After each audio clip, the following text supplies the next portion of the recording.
Thank you, DJ, and good evening, everybody. And thank you to Carlaway Community Association for organising this event.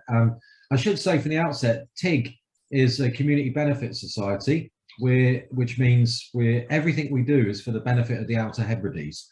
We're managed by elected committee members who are representatives from each of the island chain. So we have committee members in Castle Bay, as well as in Point and Sandwich and so on and so forth. So we are embedded in the community, we are for the community, and our mantra is local, trusted, and for the community. So that's that from the outset. I just want to give a little bit of background about why we do some of the work that we do. And one of the principal things is really about the collaboration between agencies. And it's brilliant to see Nora here as well, because you know the work that YCAS do is invaluable. And I know that not only from my time as a board member of YCAS, but also working in collaboration and seeing at the coalface what it means for local folk who need the help of our agencies. And by us working together, it means we maximize the benefits for local folk, and we should never forget that. So it's really important, and it's great to see, you know, YCAS and TIG tonight supporting Carlaway Community Association. So anyway, now for some reason my slides will not move. Anyway, go right. I'm just going to talk very quickly about fuel poverty. It's all in the news right now. You can't turn on the telly, can't turn on the radio without hearing about energy prices. And the key things that we have to remember are, if people are fuel poor, it means they can't afford to heat their homes. They can't afford to cook food. And that in the 21st century is a crime as far as I'm concerned.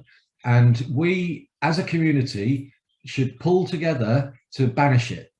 And we really all have to do a lot of work on that. Now, I'm going to talk about the government in a second. The Scottish government, they've got a fuel poverty strategy, great. But unless we all pull together to help local folk, that strategy will never be achieved. And it also means that we have to pull together as a community and go back to government and say, give us your money. You need, if you wish to support the communities in the islands, not just our islands, but Shetland and Orkney as well, and places, you know, down the west coast of Scotland, you really have to make sure that you're not a central belt organisation. It's a Scottish-wide problem, but we are facing it higher than everywhere else. And what that means is 1 in 2 households at the moment are fuel poor. 1 in 4 households are spending twice as much as other folk on trying to heat their homes and cook food, basically use fuel in their home. And to put it in perspective, the Scotland-wide figure is 23% for fuel poverty, Scotland-wide. It's 43% here. I tell you, from what's happened since the last round of price rises, that figure is woefully out of date. And I can assure you, when Ofgem announce in March what the new price cap will be in April, this figure will double. This figure will double. It's terrifying. And I alongside YCAS, TIG sit on the Poverty Action Group of the Caller and the Outer Hebrides Community Planning Partnership. And we had this discussion, and some people said, oh, you're being alarmist. Well, we'll wait and see. So what does this mean for young folk? People often forget that kids suffer from this. And I can tell you straight away that the poorer households in the islands, literacy and numeracy amongst poorer folk are half the attainment levels of those more affluent. Now, how can it be that we allow half of our children to not reach the same attainment levels as everybody else? And that's simply down to poverty. And it's down to things like not having warm homes to come home and do your homework in, worrying about everything else, maybe not eating. And, you know, and we think we're all, you know, this is a tight community. It is. I love it. I'm a Shirrock. Okay. I moved from London. You can tell by my accent, I'm not from here originally, but I moved to Borth, and then I moved to Shawboss before I came to Stornoway to marry my now wife. And, but you know what? We all pull together, but underneath all of this, there is this poverty. And this is what it means. Half the kids don't reach the same level of attainment as the other half do, because they're in poor households. And we need to do more about that. I'm going to talk about what we're doing about fuel poverty now. This is the fuel poverty strategy. You can search for it online. if anybody ever wants to talk about the strategy, please contact me directly and I can talk you through what it all sort of means really, and try and talk about it in lay people's terms. This is a quick slide. It looks really mad, like there's loads of stuff going on it. But what it means is, through the Glossy principle, the moving together principle, agencies over the last few years have really tried to connect, because the chances are if you need help from one of them, you need help from all of them. And so the YCAS, the financial inclusion team, third sector agencies, the land trusts, community groups, NHS Western Isles, working closely together with TIG. In this last couple of years, you know, people were getting food parcels from the CAB, we were getting energy advice from TIG, they were getting a whole range of grants and things from the financial inclusion team. They were then getting energy vouchers through YCAS, because we put in a collective application to get money to do that. And that meant real support for those people because we pulled together. And we need to do more of that. So the Glossy principle is really important. But let's go on and talk about me and you and your house and what can be done for you. So there's our exhibit A, Charlie, putting in some radiator panels there. Charlie works on an energy measures project. She is available for weddings, bar mitzvahs, and a whole range of other activities, not least including giving energy advice to people and installing and getting small measures installed. Her project is for fuel poor households. People who spend more than 10% of their income to heat their homes and cook their food. Charlie is able to provide measures up to £150 worth of measures per household. So let's remember that. And Charlie's details are going to be at the end of this presentation. So I'm just going to whiz through this. I won't show you that, but that's actually a video which we made where you get to see, as you can imagine, I don't have so much hair on here, and it's trying to show about how drafts blow, you know, blow the hair off people. I had a full head of hair when I left London, and that was only 8 years ago. And you know what, living on the West Side for 7 years blew it all away. But what it means is people do have drafts in their home, and we can fit draft proofing, and it will save you about 20 quid a year.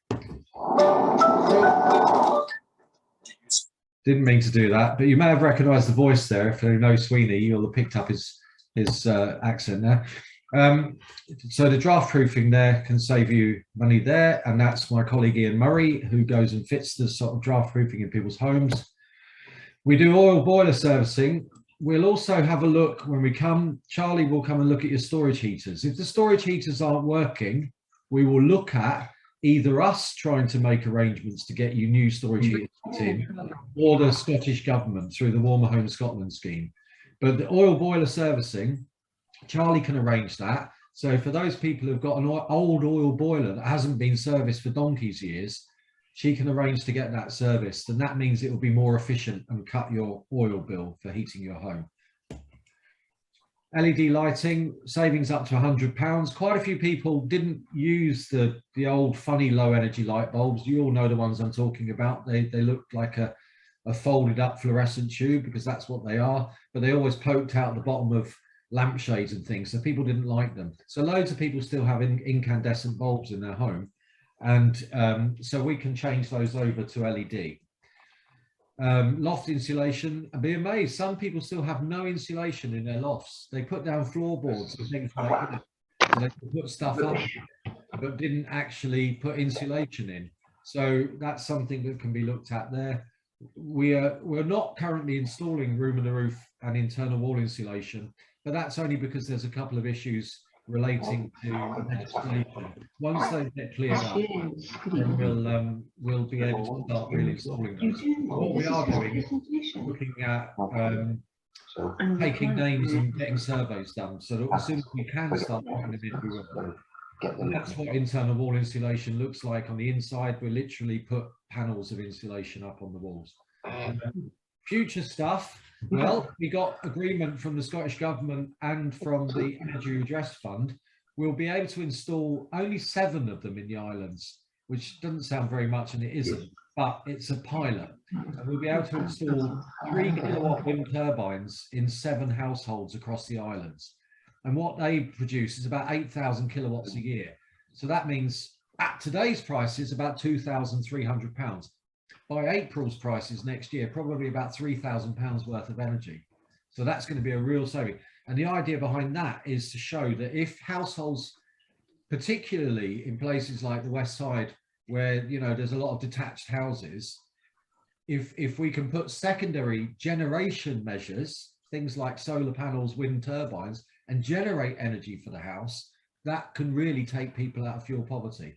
And we'll also be able to put a few electric vehicle charging points. That's really to future-proof that house as well. So in case in future times they may either have use of a community car, you know, maybe Carlaway might buy an electric car to do a carpool for local residents and so on, so they could charge it up themselves.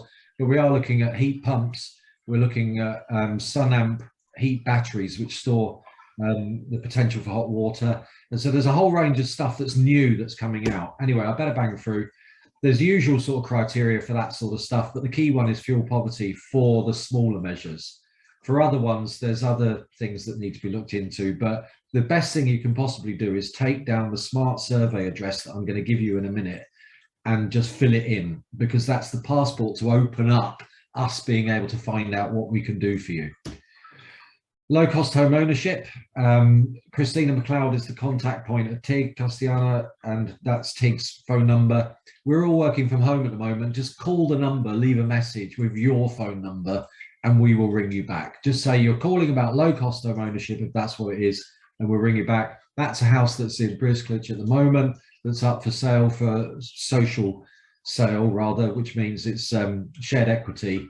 And it basically means that you don't buy all of the house, and it's for there to try and help. And the criteria for that is on that slide. There's a money help fund, and TIG at the moment are one of the local referral agencies for that, for the home heating support fund. So for people, for example, who think, I don't have the money to pay my direct debit in 2 weeks' time, if you're in that situation, or you know people in that situation, phone TIG and contact that number or email that email address, and we can talk to the home heating support fund, and they'll make a payment that will cover the next direct debit and possibly more. And I know that we're working with Kendo, Nora's colleague in the YCAS, around dealing with fuel debt as well. So there's a whole range of other sort of issues there. Smoke alarms. Some of you will have seen on the news that, you know, that we, by law, by February, we're all supposed to have interlinked smoke alarms. There is support available for certain people. There's support available for everybody, actually. It just means for some people it's all free. For some people it's considerably cheaper than buying stuff on the open market. The Scottish government bought like 1 million smoke alarms or something for fuel poor, for lower income households. The key thing there is to phone TIG.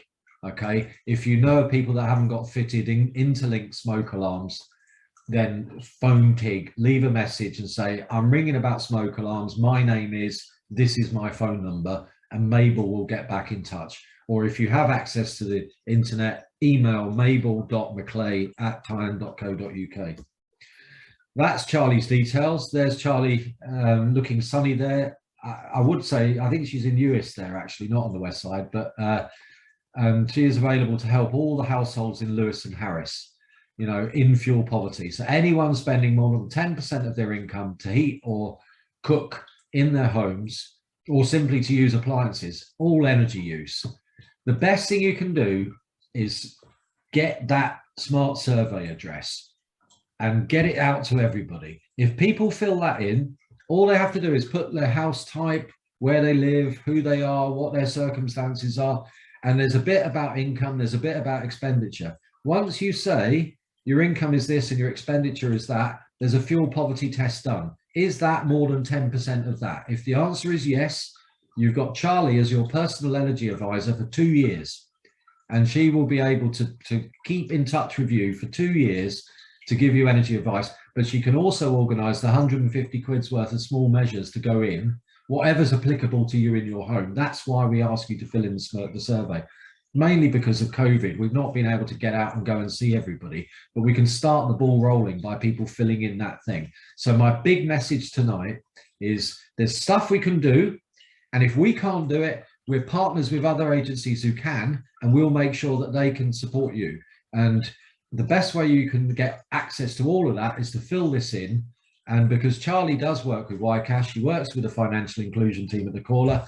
She works with Home Energy Scotland, and some of you will know Chops, Donald Morrison from Home Energy Scotland. He stays up in Cross, and he does all the referrals for Warmer Homes Scotland. So between all of us, we will get help for you. So in terms of signposting, you know, of course you can contact the agencies directly, but you can also just contact us and we will pass it on, or if you contact them, they will pass it on to us as well, with your permission, of course. So I'm running out the door now. I'm afraid I've been stuck in this little room all day and my dog will go mad if I don't get her out in the thing. But Charlie is on the call still and she'll be able to answer things. But my name is Brian. You can always ring TIG, or Charlie can give my details afterwards. And DJ's got my details. You can always contact me and I'll be happy to talk about any of the things that I raised. Does the installation include doors and windows? No, we've got some funding available for single to double glazed windows and doors, but that's usually alongside a larger measure. But I would so a larger measure such as internal wall insulation, room and roof. The funding changes all the time, so I would still encourage people to get in touch with us if they do have issues with drafts with doors, windows, all doors and windows, and at least we can pass them through to the relevant people. One email says there's a multiplicity of agencies. Is TIG one door to access several grant streams? We like to work with, because there's so many different avenues, we will try and explore every possible option for funding. So the idea with TIG is that you've got a team of people there to help and pass you through to the relevant departments, whether it's somebody at the council, whether it's Citizens Advice, whether it's Home Energy Scotland. We work with all of these agencies. I'd like to know a bit more information about the care and repair process and team and end product that care and repair deliver. Okay, so this is a department. It's not. I don't work for care and repair, but I'll kind of. I think the best kind of so a summary of care and repair. They do home safety. They do minor adaptations. They do major adaptations. They do sort of shower access. So that's for elderly and disabled people. But like Brian mentioned with the smoke alarms, we would look at hoping to help everybody back. Sorry. Yeah, that's the thing. Yeah, that happens a lot in the Zoom. Yeah, we missed a section, probably just the last section of what you said. Smoke alarms was the last bullet point I took. Yeah, so you'll help smoke alarms. And carbon monoxide alarms as well. So they've got funding to help deliver them across the islands.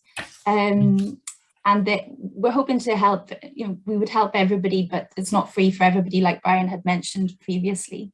You'll actually send, if you're eligible, you'll send an engineer to do an MOT or a maintenance on existing oil burners. Yes, just now we are able to offer oil boiler servicing under the Energy Measures project. So we don't have anybody for storage heaters just now. We don't have an electrician to do. We hope to get somebody in place for that, but unfortunately we don't. But for the oil boiler servicing, we're using Ali Laxay Plumbing and Heating, and he's been brilliant to get out to houses and carried out quite a few oil boiler servicing. And that's for anybody that's in fuel poverty, so anybody that's spending more than 10% of their income on energy bills. Coming online to mitigate fuel poverty, like direct payments or anything kind of radical? Well, nothing radical yet, but we hope there will be. I think the government are really starting to pay attention now with the rising energy costs.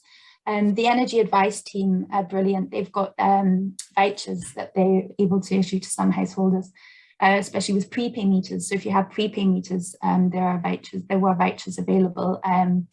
But they're always looking at ways to help energy poor households as well, and those on prepay meters. And they deal with more advocacy side of things. If you've got energy debt, the Energy Advice team would help you with that and support you through trying to get rid of that. Yeah. Work for the Western Assets Advice Bureau, and as Brian and Charlie said, we work very closely with TIG.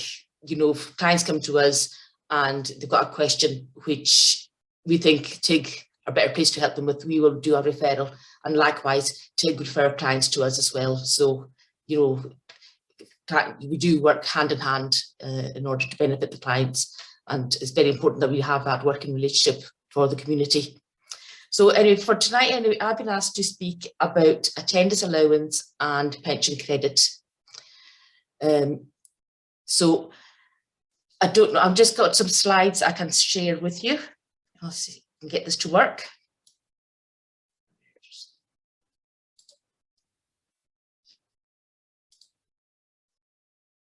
Okay, can you see that? Yep. So I'm going to talk first of all about attendance allowance. So I'm sure a lot of you probably have heard of that. So I'm just going to, and today is just going to be a very brief summary of the main points rather than anything detailed. And if you do want any more detailed information, then I encourage you to get in contact with the Citizens Advice Bureau and get an appointment with an advisor who can answer your questions. So what is attendance allowance? It's a benefit that comes from the DWP, and it's paid to people who are state pension age and over when they make the initial claim. They need to have a disability or a long-term illness. Now, they don't need to actually have a diagnosis because it's paid out on your care needs rather than the actual diagnosis of your the diagnosis you have, because diagnosis and conditions can affect people different ways.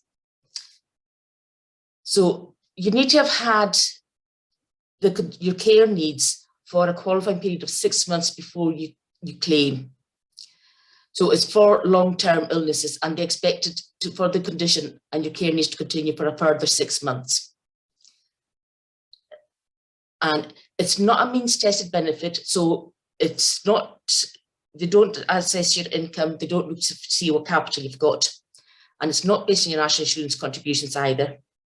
It's also a tax-free benefit, and it's disregarded in the calculation of other benefits. So that's money that you get for yourself, and it doesn't get included in any other calculations. But by getting awarded attendance allowance, it can increase the amount of benefits, other benefits you may get, because it acts as a passport to increasing the amount of a means tested benefit. We'll look at that briefly later on.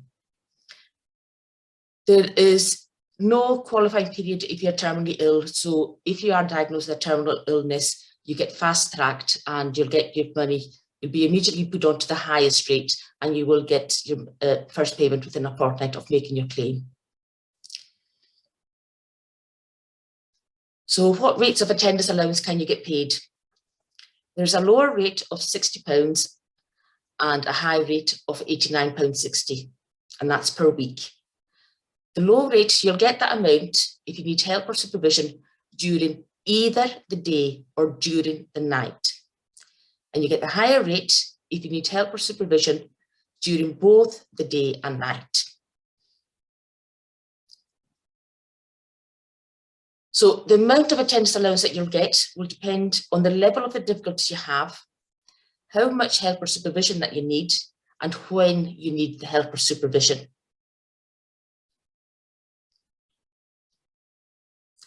And to satisfy the disability conditions for attendance allowance, the person must need attention from another person, or supervision from another person, or another person to watch over them.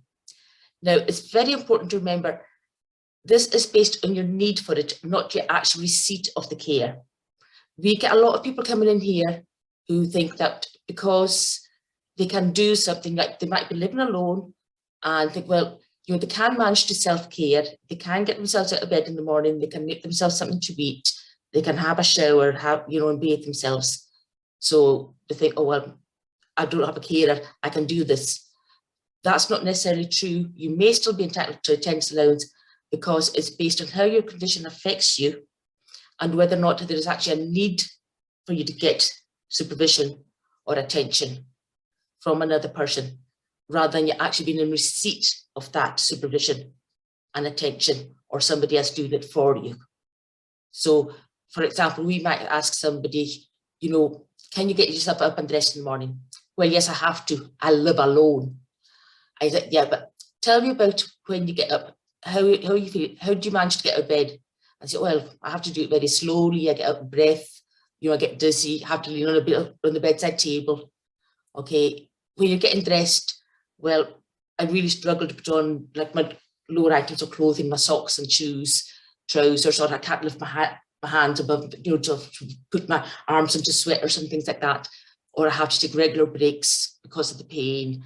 I get breathless. I says, well, in that case, then you actually, even though you're doing it for the eligibility for attendance allowance, you can't do it because you cannot do it in a reasonable time. You cannot do it safely without causing yourself side effects. So if you had somebody there to help you, in theory, if you had somebody, would it make it easier for you? Well, yes, it will. In that case, then let's claim attendance allowance and see how we get on. So it's not about being in receipt of the care, it's about being able to display that there is a need for the care. And that's what a lot of people don't understand. This is the same as well, just to diverge a little bit, for any of the disability benefits, be it disability living allowance or personal independence payment, is about the need rather than having an actual person caring for you.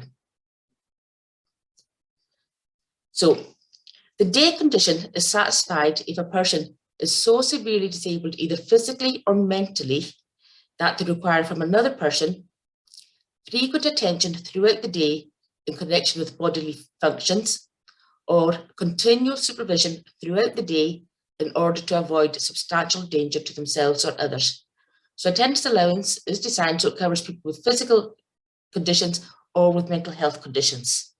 So if you need somebody to be with you frequently or continually throughout the day in order to safeguard you or others and make your day-to-day living easier and prevent your condition from getting worse, then you should be eligible for attendance allowance.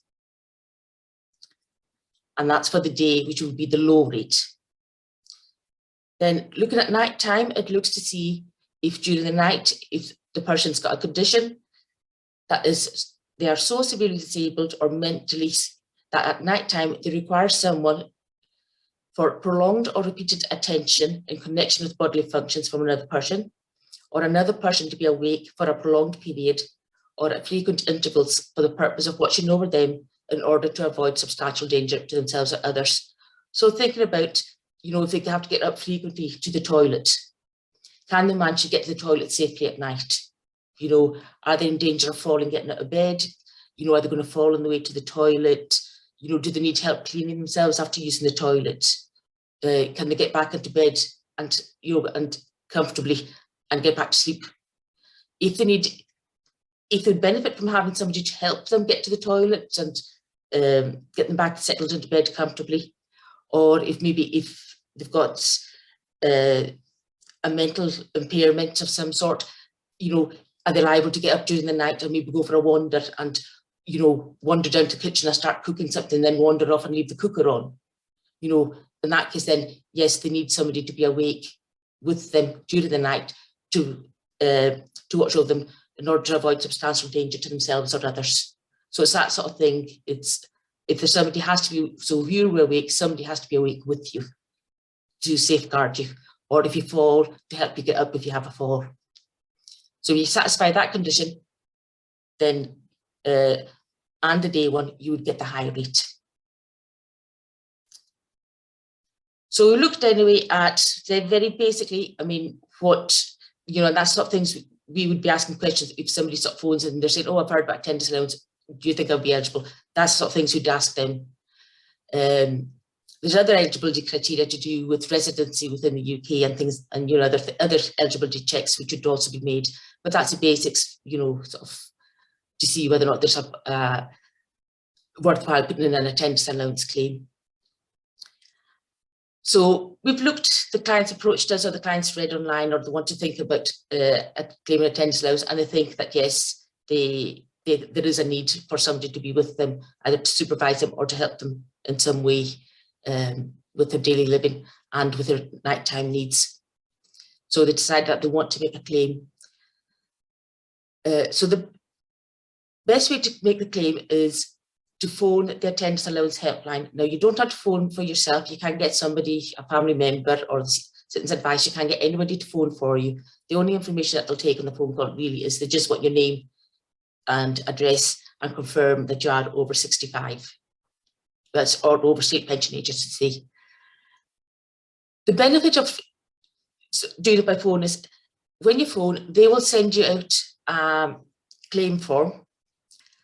The claim form will be stamped with the date of the phone call and then a date 6 weeks in advance.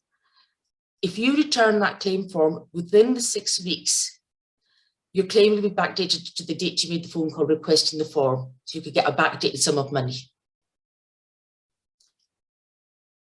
So I've got there on the slide, and that's a telephone number that you need to phone, and they're open from Monday to Friday, 8 AM to 3:30 PM. The other way you could do it is you can go onto the government website, do a search for attendance allowance, and you can get a form from there that you can download and write it out, fill it out online, but then download it and post it back. The disadvantage of doing it that way is that it'll only get paid from the date the DWP received the claim form. So you might lose out enough, a few weeks' money. The claim forms are quite complex. They do run to about 50+ pages, I think. So we don't expect people to fill out these forms themselves. We have specially trained advisors who can help you fill out the form. So when you get your form, the best thing to do is phone us, because we do have about a fortnight's waiting time for an appointment. So it's very important that you phone us as soon as you can, so that we can get you in for an appointment to get that form turned within the 6 weeks. The forms will be accepted later than that. It's just that you might lose out on some weeks backdated payment. So what happens after you put in your form? You get a decision is normally made within 6 weeks. You don't need to have a medical assessment. So they'll just make a decision based on what's written in your form. They do ask in the form if they can have your GP's details and for permission to contact your GP. So if they do need further information, they'll approach your GP or a consultant or whoever it is that you put in your form as somebody who knows your health condition. So they may contact them for further information. So a decision is made within 6 weeks. If you don't receive a decision after 8 weeks, then you should phone the helpline to ask what's happening. If you're terminally ill, you'll get a decision within 2 weeks and you'll be awarded a high rate for 3 years. If you apply and you're not happy with the decision and you think, oh, they'll only give me low rate, but I've got care needs during the night, they didn't take that into consideration, I'm not happy with that, then we can challenge the decision. And the first process for that will be to submit a mandatory reconsideration. And that's where the decision is looked at by another DWP decision maker to see was the right decision made the first time. If that comes back and you're still not happy, then we can go to an appeal. And again, we can assist you with both of these processes. The appeal gets heard at a first-tier tribunal through a panel of 3 experts. Will listen to your evidence and listen to DWP's evidence and make a decision whether or not you should be awarded it. With mandatory consideration and the appeal, there are strict timelines. The mandatory consideration has to be submitted within 4 weeks of the date on your decision letter. And the same with the appeal, it has to be submitted within 4 weeks of the date of the mandatory consideration decision letter. So again, as soon as you receive any of these letters, get in contact with the CAB as soon as, don't put it aside and forget about it, because you may have to wait a while to get an appointment. So that could take you out with the deadline. They can sometimes consider late mandatory considerations and appeals if there's good reason. So don't think just because you've missed the 4 weeks, oh, well, that's it, I'm too late, I'm not going to do anything. Still come to us and we can still make a request for a late application with the mandatory consideration. And to be honest with you, I've not often seen them refuse late ones. they're usually quite lenient for that, especially sort of just now with the sort of COVID situation and people still working at home, etc. They've been very lenient with that. So when you do get your attendance allowance and you're happy with it, then please come back and let us know, because being awarded attendance allowance can act as a passport to increased amounts of other benefits. And so come back, let us know, and then we can look to see at anything else that you may be eligible for. Some of the things that you might be eligible for include council tax reduction. So maybe before you weren't eligible for council tax reduction because you're above the threshold. By receiving attendance allowance, the threshold increases, so it's worthwhile making another claim for council tax reduction if you've previously been refused. If you're claiming a means tested benefit, then you can, and you live alone and there's nobody claiming carers allowance for you, then you can get a severe disability premium on top of your means tested benefit, and that's an extra, I think it's about £67, I believe. I forgot to look up the figure. It's either 67 or 69 pounds. It's just under 70 pounds anyway that you'll get a week. If you're receiving working tax credits, you can get a severe disability element on top of that. You're entitled to a disabled person's rail card. Not much use in the Western Isles, but you know, now the country's opening up again and you might be wanting to travel, then when you're on the mainland, you can get free travel on, well, reduced travel on rails, on the trains. And it can support your application for a blue badge. But for all these things, there are other eligibility criteria as well, so it's definitely worth exploring. Just to add as well, with what I should have mentioned earlier on with attendance allowance, there's no mobility element in attendance allowance. It just looks at your care needs, not at your ability to walk. So, whereas with the understate pension age benefits, there is mobility element. So one of the things that attendance allowance, if you are awarded attendance allowance and there is somebody caring for you, then there could be potential for them to claim carers allowance. And they can claim carers allowance if they care for you for at least 35 hours per week and they earn less than £128 a week after taxes in earnings, and they're not in full-time education. However, if you are living alone and you're getting any of the premiums on top of your means tested benefit, you will lose that premium if somebody's caring for you and claiming carers allowance. So it'd be worthwhile both of you coming in and getting a benefit check and getting some advice on that before making a claim for carers allowance. Whenever, if you aren't living alone or you're not getting a means tested benefit and you're not getting severe disability premium and there is somebody caring for you who's earning less than 128 a week and caring for you over 35 hours, then it certainly be worthwhile that person applying for carers allowance. If they're getting paid carers allowance, they'll also then be eligible for the carers supplement in Scotland, which is an extra 2 payments twice a year of £210, I believe the figure is. So you'll get that extra money as well through the Scottish Government. So it can be worth your while claiming carers allowance. And to claim carers allowance, if that's what you want to do, you can apply online by going to the government website and search for carers allowance. And there's an online form which you can submit, or complete the paper form by downloading it. Or you can call the carers allowance unit and the phone number is there. And they'll send out a form to you, which you can then return to them. But applying online is the quickest way. You can apply, do put in a prospective claim in advance of the person that you're caring for getting attendance allowance to about 3 months. So you can apply 3 months before, and then the payment will start when the person gets awarded their attendance allowance. And it'll also, if you claim after the person gets their attendance allowance, you can ask for it to be backdated a maximum of 3 months to the date that the person that you're caring for was awarded attendance allowance. So that's just a brief summary of attendance allowance. It probably doesn't feel that brief to you. So I'm just quickly now going to mention pension credit. So that is a means tested benefit and is for people of over state pension age. And there's two elements to pension credit. You have the guarantee credit and the savings credit. And you can claim for that up to 4 months before you reach state pension age. And that way then the payments start as soon as you receive your state pension. So who's eligible? Who's eligible for the guarantee credit? So you must be of state pension age, eligible to claim benefits within the UK and meet the UK residency requirements. And you need to have either no income or an income below a threshold.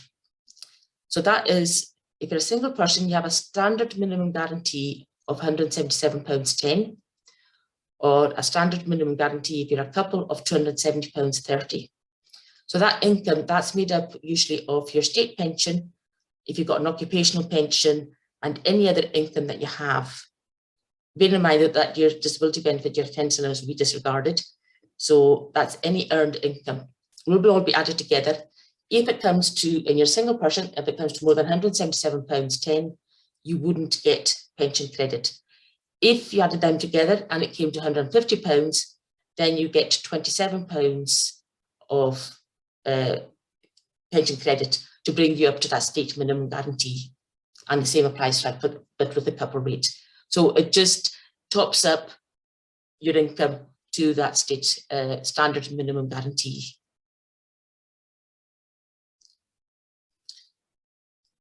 If you're getting attendance allowance and you're eligible for pension credit and you live alone and there's nobody claiming carers allowance for you, then you would be eligible for a severe disability premium, which is an extra £67.30 a week. So when you're awarded your attendance allowance, you could phone up the pension credit helpline, tell them that you've been awarded attendance allowance, and they will then top up, give you an extra £67.30 in pension credit. If you're getting housing benefit and council tax reduction before, if you weren't eligible for positive earnings, again, because you have the severe disability element, that will increase your the level of earnings you have before your class has been ineligible to receive housing benefit or council tax reduction. So it's always worthwhile, if you were refused before, to then put in another claim.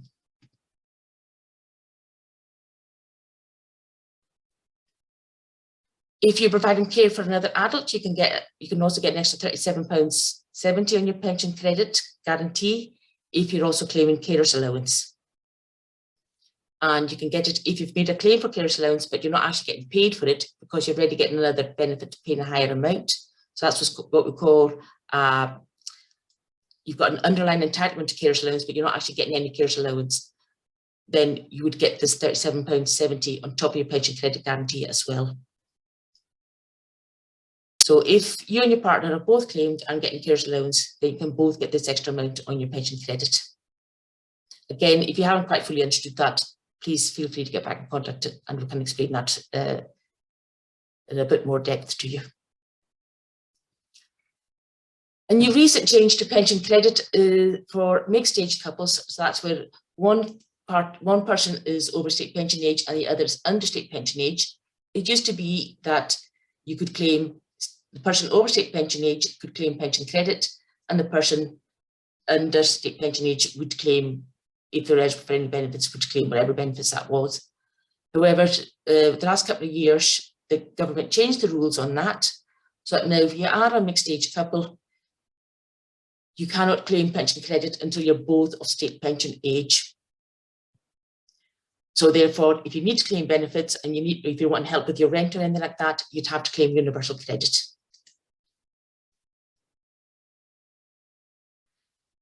In some limited circumstances, you can still make a claim for pension credit if you're a mixed age couple, but only if the following 2 points apply.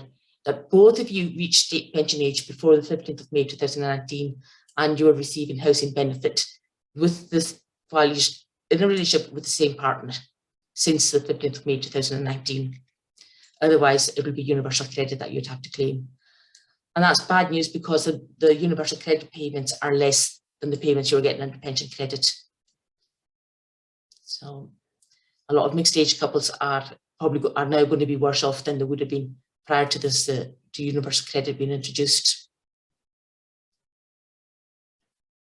Savings credit, I'm definitely just going to gloss over this one. I don't really understand it very much myself, but that's where if you and your partner have, it's closed for new applications, it's no longer a thing, but you can still apply for it though, if you and your partner had reached pension age before the 6th of April 2016.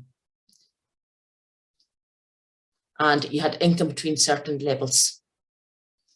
So if you're a single person and your income was over £153.70, or a couple at £244.12, then you could get pension credit savings, a maximum amount of £14 or £15 for a couple.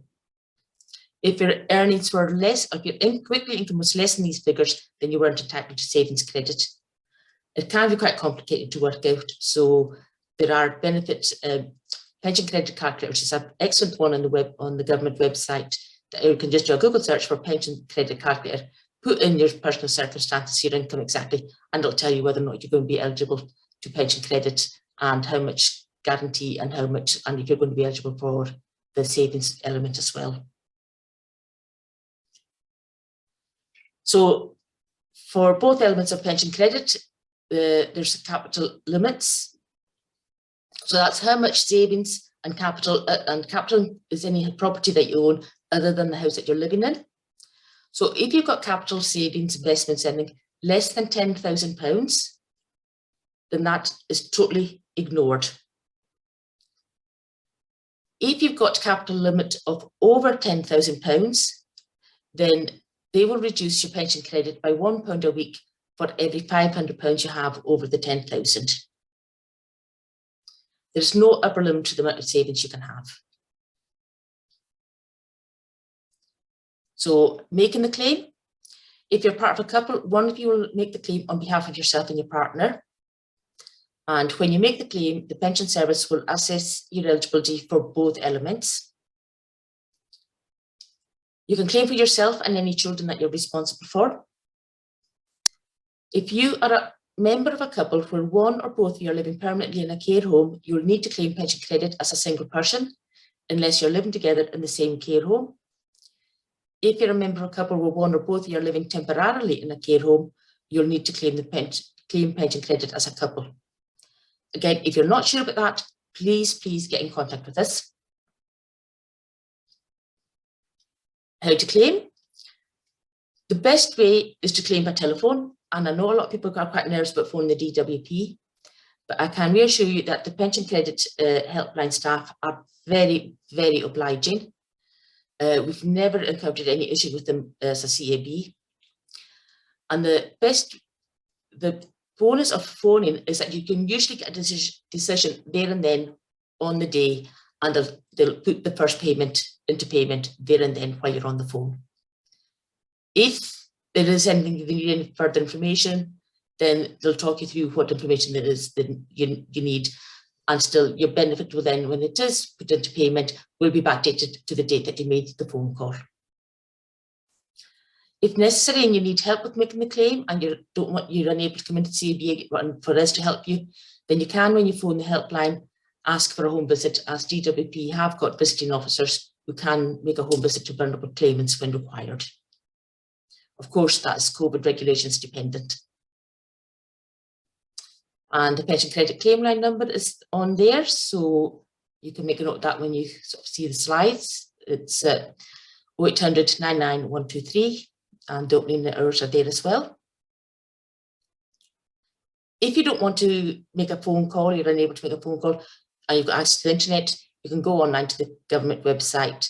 If you've already claimed pension, it's your state pension, and that you're not claiming for any children in the claim, then you can apply online or download the form, fill it out and return it to the address that will be given to you on the website. So the address is there as well if you need it. So what information do you need before you make the phone call?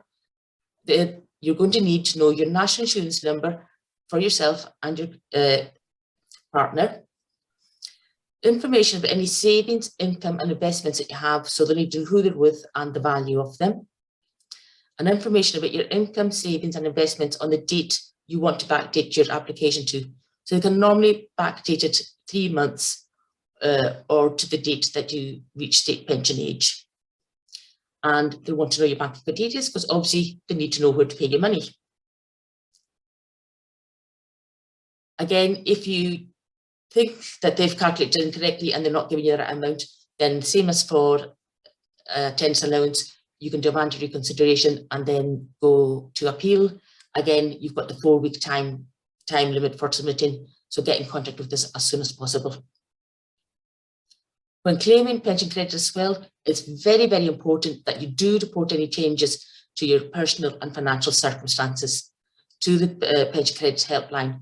Failure to do so could mean that you get paid too much pension credit, which will then become an overpayment, and you'll have to pay that money back.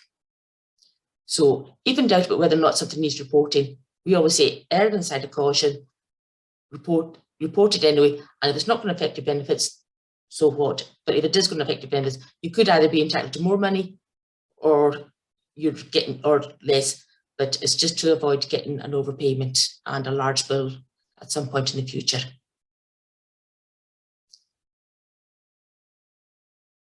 So it's a passport and benefit to other benefits such as I mentioned before, housing benefit and council tax reduction. So if you weren't getting them before, as soon as you become eligible for pension credit guaranteed, then you would automatically get full housing benefit and full council tax reduction.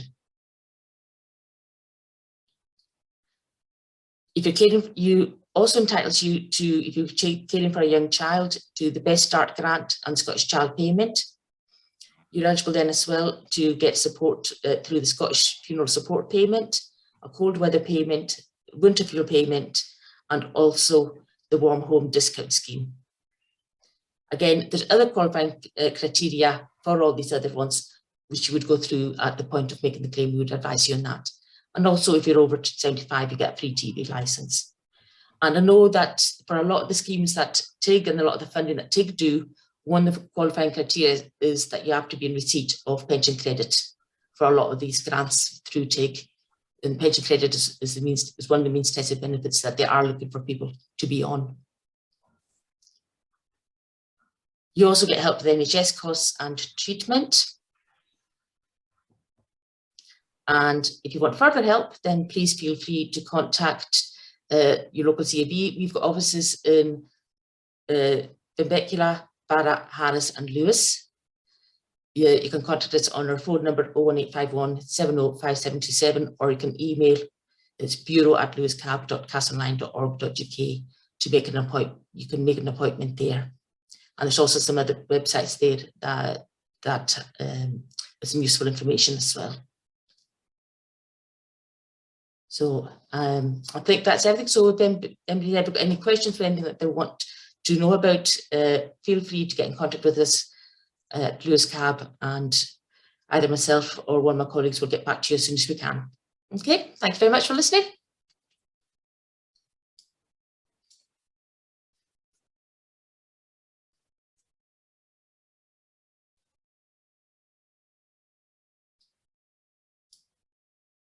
Oh, I think you're on mute, DJ.